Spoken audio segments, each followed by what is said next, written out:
Hi, Gavin. Hi, Elizabeth. Hiya. I hope you've been well. Well, I'm okay, thank you. Survived. What about yourself, though? I mean, I got through exams and I just need to get through master apps and I can get through anything. Yeah. Did you have any questions that you wanted to ask me? Yeah, I do actually. Oh, sure. Sorry. Yeah. Yeah. It's been, yeah. Well, okay, we'll start with the first one. Why is it interesting to study psychology at the current moment, in your opinion? Oh, well. It depends. It depends on my moment. So I'm going to be persnickety about that. In in the current times generally, I think psychology is important because I'm talking, for example, in terms of mental health. There's quite a rapidly growing awareness of the level of issues in that area and the need to address and issues which aren't being addressed. That's true in this country, and it's certainly true in many parts of the world. There's a lack of awareness of this, the basics. You and I will forget about these things, Elizabeth. You think everybody knows about these sort of issues. They don't. They don't. And this is why psychology is such an important topic for people to study, because it's such an important thing. The level of sort of mental issues around the world that people have generally, which go completely unaddressed, or people feel the need to don't say anything, keep quiet. You break your leg, you'll happily mention it to people. They'll come and sign your cast if you have one.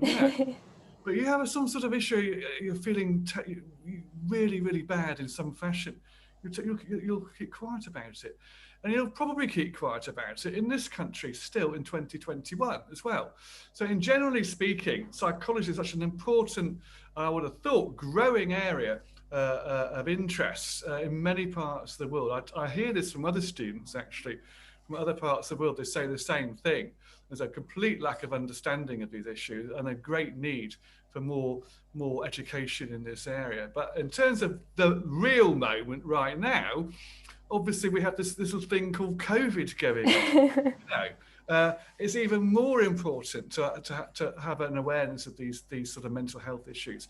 So many people are stuck indoors in isolation, not just in this country, around the world, in many places, in some parts even more severe kind of lockdown restrictions than we have. And it's well, there's a huge amount of sort of concern over the impact this is going to be having on people. There are many anecdotes, really, you hear in the media of people suffering tremendously for all sorts of reasons. But what there isn't, that I've noticed really yet, is research on this kind of topic, and that remains to be done. And so this is the sort of thing psychology students I would suggest, need to focus on. I'm not just talking about this. I don't want to be negative now. I'm not just talking about this pandemic. The world is a very fast-moving, people moving around place, hence the current epidemic. The problem, or the risk of future issues, won't have gone away when COVID kind of has been taken care of. It'll be a matter of time before it happens again. So we need to be better prepared next time around with better measures put in place for anticipated mental health issues, because you never know that the restrictions next time might need to be even more severe. We need to be much better prepared for, not just in terms of vaccines, but in terms of people's mental resilience for these kind of things as well. So that's why psychology is certainly particularly important at the present time, and will continue to be important for the future. Sounds like a very promising research project for final year. That's a good idea. Go for it. I really like come up with an idea, so I can't switch it yet. All right, I guess I mean, okay, you can answer this if you think you can answer this or skip it if you think your previous answer addressed it, because the second question is, how does psychology relate to the world we live in? Yes. Well, that is, yeah. I could refer to the answer I gave some moments ago, but I mean, it really, I mean, it relates tremendously. The world we live in generally is, you wouldn't believe, you're young, you've hardly been around for 5 minutes. You wouldn't know. you wouldn't imagine how much the world has changed just in, one person's lifetime. Looking at this me, it's changed tremendously. So quickly.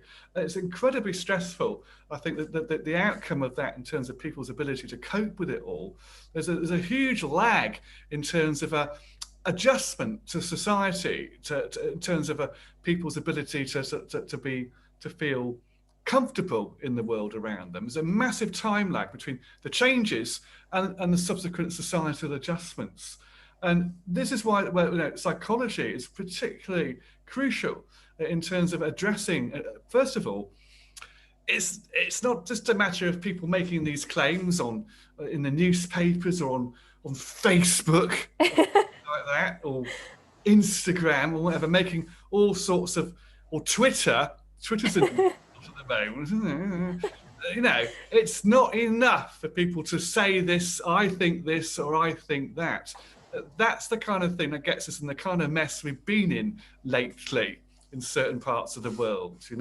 What we need is people to actually design proper research, to actually ask proper questions about the world around us, and to get actual solid answers. Sometimes the answers might not be what you like or not what you wanted, but that's what science is all about, is finding things out you wouldn't otherwise have anticipated. A very good answer.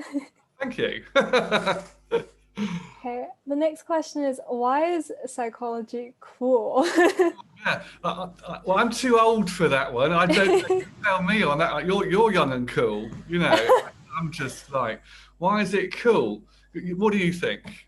I mean, okay, I would replace cool. Okay, I'm gonna interpret cool as like interesting in a futuristic sense, and I guess that ties into how, I don't think psychology necessarily has to move towards it, but there's a lot of avenues that will expand into like AI and stuff like that. So it's like not only is it interesting in the sense that you can learn more about people's like behavior, emotions, but there's also that like extension where it goes beyond the human realm, where you can look into because I guess for AI, the whole purpose of it is to make it as much as you can like a human being. So in order to achieve that, you have to understand like the emotions, the reactions, like mental illnesses in humans, why that happens, for either treatments or other avenues.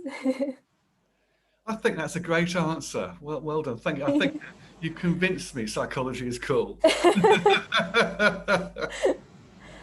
What do you love about teaching psychology? Well, I think actually a good question, really. I think it's you, not just you, but yeah, it's the students. The students is what I love about teaching psychology.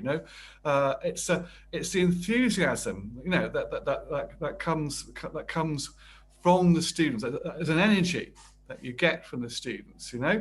In that respect, it's more difficult. It was initially, I forget now, it was really hard to record a lecture to do it online because there was nobody there.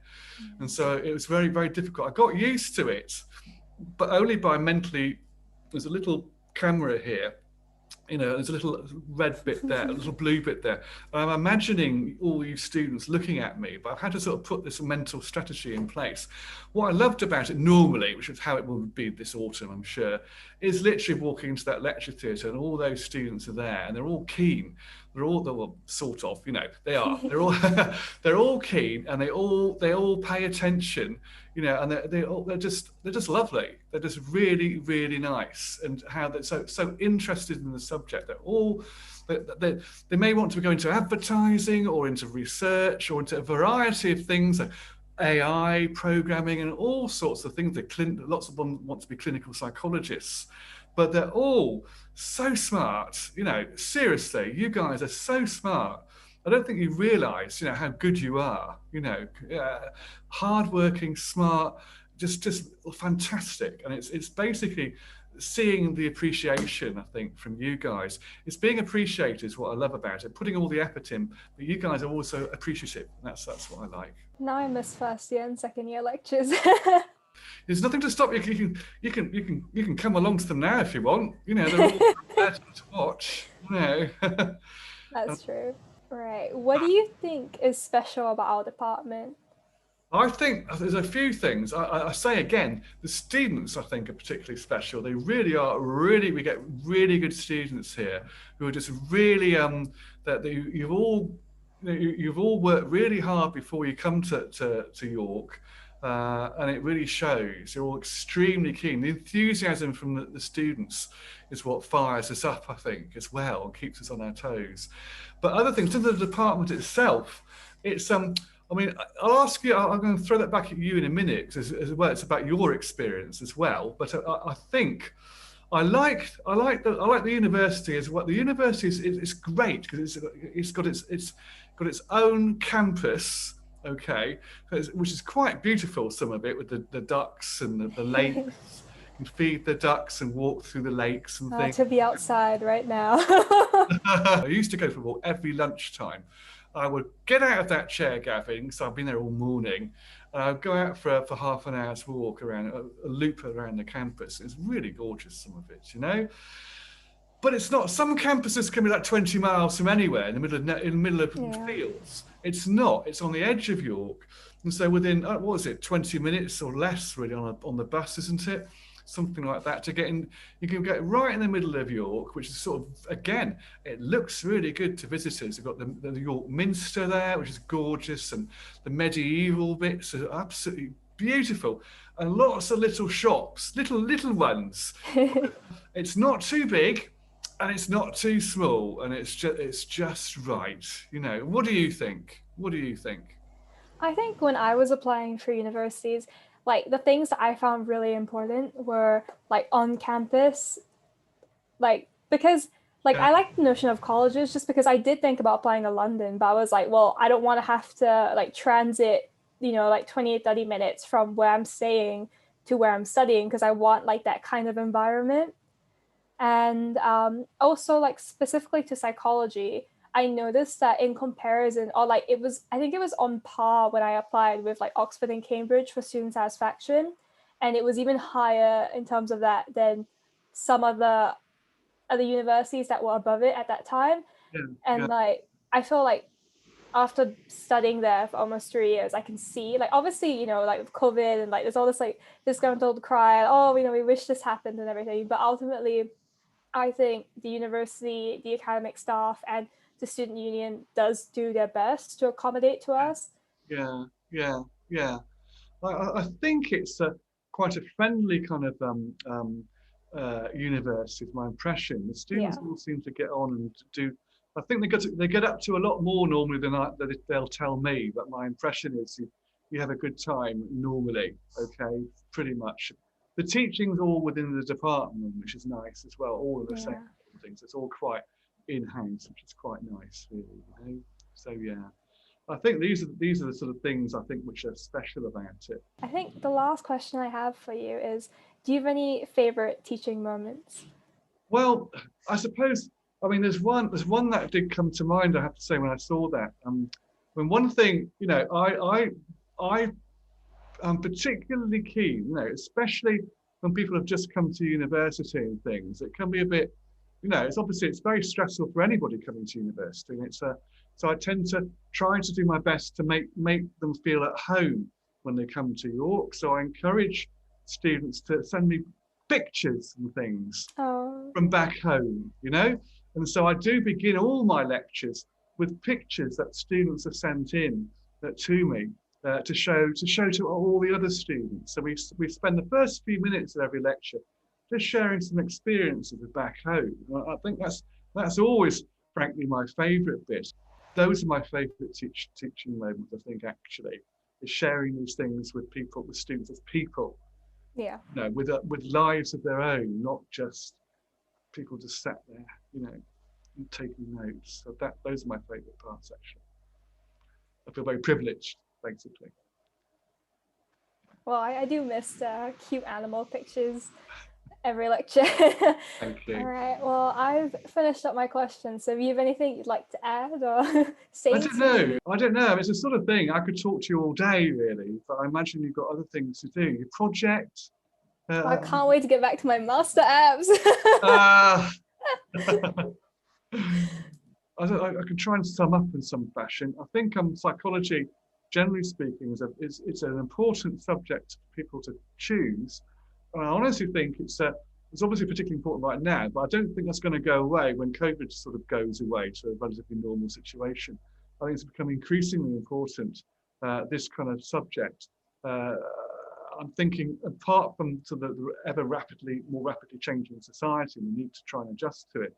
I think it's also to counter the social media aspects of the world, in which people are constantly jockeying for position in terms of whose opinion they want people to believe rather than somebody else's. I think it's very important, ever more important, to stay rooted in the science, especially of psychology, for these kinds of reasons in the future, you know?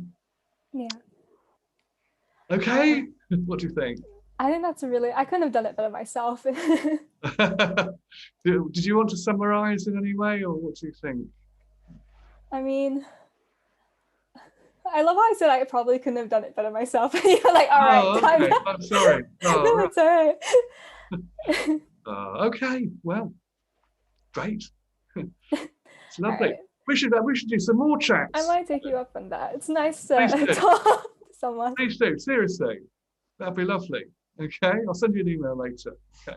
Thank you so much, and thank you so much for your time for this. No, interview. it's been good. It probably does me good as well to just stop doing the other stuff and to sit down and just have a chat with someone sensible, such as yourself, you know. So it'll probably just be good, really, as well. So thank you. Well, take care of yourself. I hope you have a good first month back. Yeah, and you, good luck with the rest of your studies as well. Okay, fantastic. Okay, well, see you soon then. Anyway, hopefully. Okay. See you. Thank you. That's been great. Likewise.